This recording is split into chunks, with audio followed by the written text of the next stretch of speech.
What's going on, everybody? Welcome into Tennessee Football Talk and a Merry Flipmas to you all. Josh Heupel added another Infinity Stone into his recruiting gauntlet as they have flipped four-star offensive tackle Kamari Blair from Shane Beamer's South Carolina Gamecocks.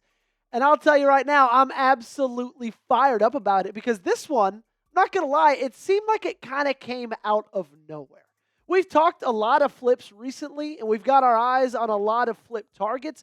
Kamari Blair really was one I think the Vols, I don't want to say gave up hope in, but at least us who cover the Tennessee Volunteers really didn't have on the radar. He's a 6'5", 281-pound offensive tackle, hails from Clarksville, Tennessee. Shout out to my boy Carson Cottle. And he'd been committed to the Gamecocks for just a little bit over 1 month, announced his commitment on July 16th.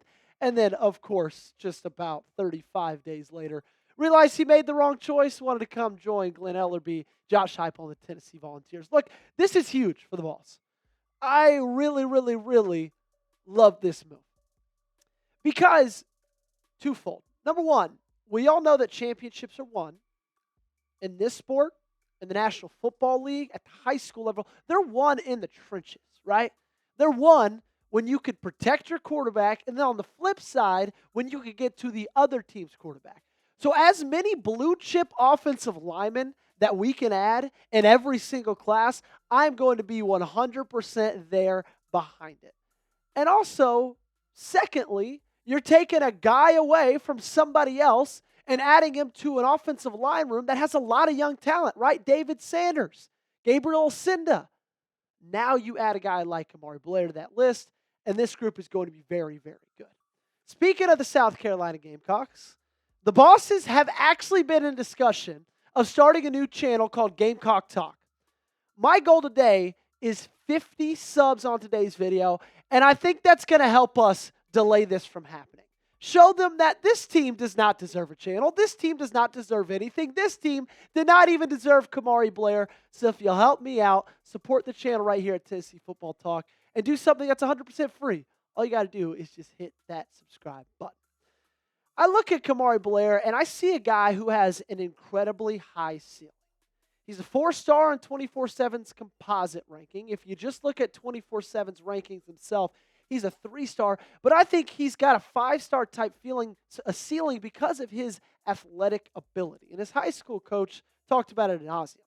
I mean, honestly, I think the first thing that pops out on film is how athletic he is for a big guy. He's so athletic. We do a lot of tackle pulls, and we get them out in space a lot. And he is extremely athletic. Off-season wise, we run our guys on GPS all the time, and he would hit 19 miles an hour every single day. And I know what you're saying, Joey, how often is an offensive tackle going to have to hit 19 miles an hour? And you could send me full screen, Gage.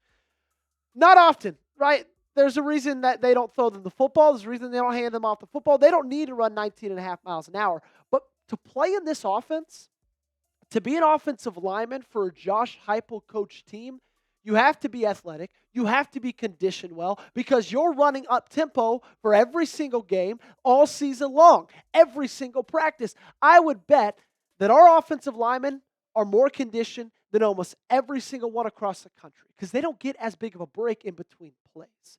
And before this, Tennessee's class ranked 11th in the country. Before Savion Hyder's commitment, it ranked 9th, dropped out, top 10, down to 11th. Now, with this 4-star addition, I'm going to be honest with you, I feel like I expect him to jump back into the top 10. LSU right now is at number 10.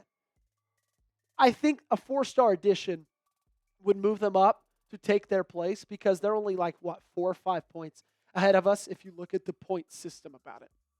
But enough from me. Let's hear from Kamari Blair, how he feels about being a Tennessee Volunteer. I'm about as excited as I could be. It's been a fight between both schools for most of my recruitment now. I just think in the end, I had to do what I had to do. I'm excited to play and get on campus. And he should be excited to get on campus because joining him on campus with this next class is a lot of really good talent. Kamari Blair is the 10th blue chip prospect in this class. Of course, it's headlined by Gabriel Cinda and Faison Brandon. Then you got Celesi Moa, Joel Wyatt. Moa's a 5-star on a lot of other sites. Braden Roos, TJ White, Darian Albert, Zay Anderson, Zach Groves, and now Kamari Blair. And what I love about it is a little more offensive talent, right? There's a lot of defensive players in there. Get some more offensive linemen in that group. And speaking of the offensive line, like I have mixed emotions, mixed feelings, mixed opinions on this year's group. I think there's a lot that could be good. There's a lot that could be bad. But I'm excited to see these guys go out there and play. Like Lance Hurt, Wendell Moe, the transfer out of Arizona, Sam Pendleton, transfer as well. You got Jesse Perry, and then you got the true freshman right tackle, David Sanders. And for a guy like Blair to step into an offense next season, to step onto a team next season that just had a true freshman start, that's going to be great for his development because he's going to have some guy to be able to lean on, to talk to go to for all this, okay? And on social media, I've heard a lot of hate on Josh Heupel in the past 2 days. Like, look, I get it. Yes, I would have loved to have landed Savion Hyder. I would have loved that more than anything. But still, having a top 10 class is nothing to just scoff at. I hear a lot about, oh, what's this 10% talent fee? When are we going to add the talent? We're adding it. 2 5-stars in this class, 10 blue chip prospects on the brink of being top 10, probably top 10 after this move now. It's like, what more could you ask for? What more do you want? And there still are moves yet to be made. But if you look on where it ranks over the past 5 seasons, this is like one of the best classes Josh Heupel's ever had. And eventually, I do believe it's going to crack into that top 10 because I believe there are still some more things coming down the pipe. And when that does, it's going to be the best class in the history of Josh Heupel's recruiting at Tennessee. Did you see this coming? Give me a yes or give me a no in the comment section down below. Feel free to be honest. I'm standing right here. I'm speaking to you honestly. I did not see this coming. I'm happy that it happened. I didn't expect it. But regardless, I'm pumped up. Give me a yes or no in the comment section down below. Make sure you guys got me followed on Twitter as well. I tweeted about this move seconds after it happened, and then we got to making a video. Okay, so if you want instant automatic updates, go ahead, find me at Joey Petersen 8. I'm currently sitting at 1,107 followers. My goal is to get to 1-2, so I need 93 Vol fans to help me out and give me a follow. And I'll sweeten the deal a little bit. First 5 get a follow back. You can find a link to my Twitter in the comment section and description of today's video. So make sure to find me there. Follow me for, hourly updates on your Tennessee Volunteers.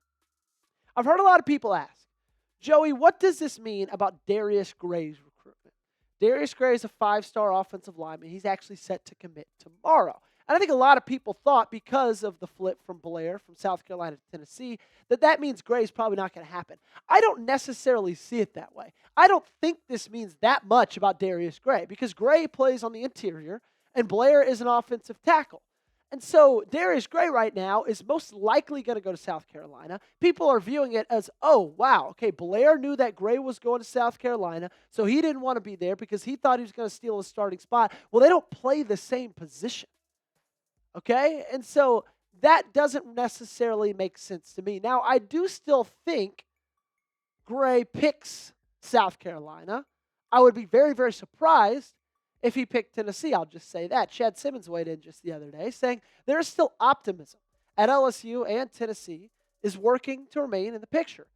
But with decision day approaching, Shane Beamer's program seems to be in a favorable spot.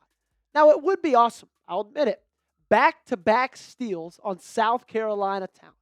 That's something you could sign me up for right now. I would love it.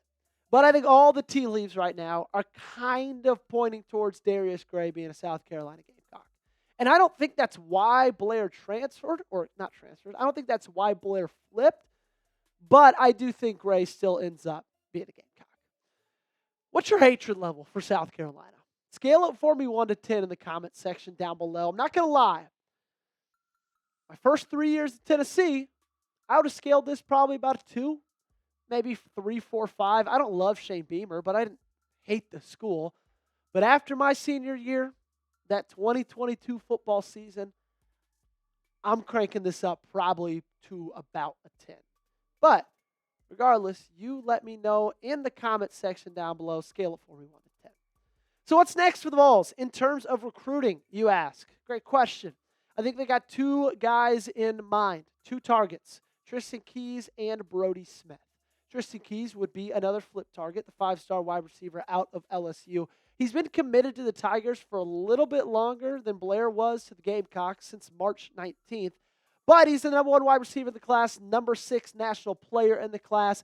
And you all know this. Keys would be my dream get for Tennessee. I wanted Keys more than I even wanted Savion Hyder. I think that running back in the Josh Heupel systems, a ton of guys can have success, but it's very rare for you to find a wide receiver like this. He seems like he's a dime a dozen. He seems like he's a Jeremiah Smith, Ryan Williams type player. So the push for Tristan Keys is still going to be on. I don't think the flip happens anytime soon. I think it's going to come down to about November or December, a little bit closer to signing day.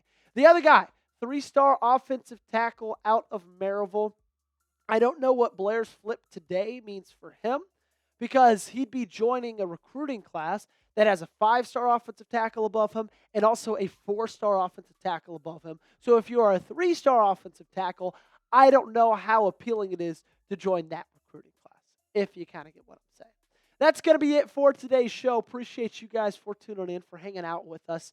Make sure you got me on social media, again, at Joey Petersen 8 on Twitter. I've grown a ton over the last week or so. I think we've added almost 200 followers in the last 10 or so days. Make sure you're one of the next ones. You can also get me on Instagram, but more than anything, okay, make sure you're subscribed to the channel for daily updates on your Tennessee Vols.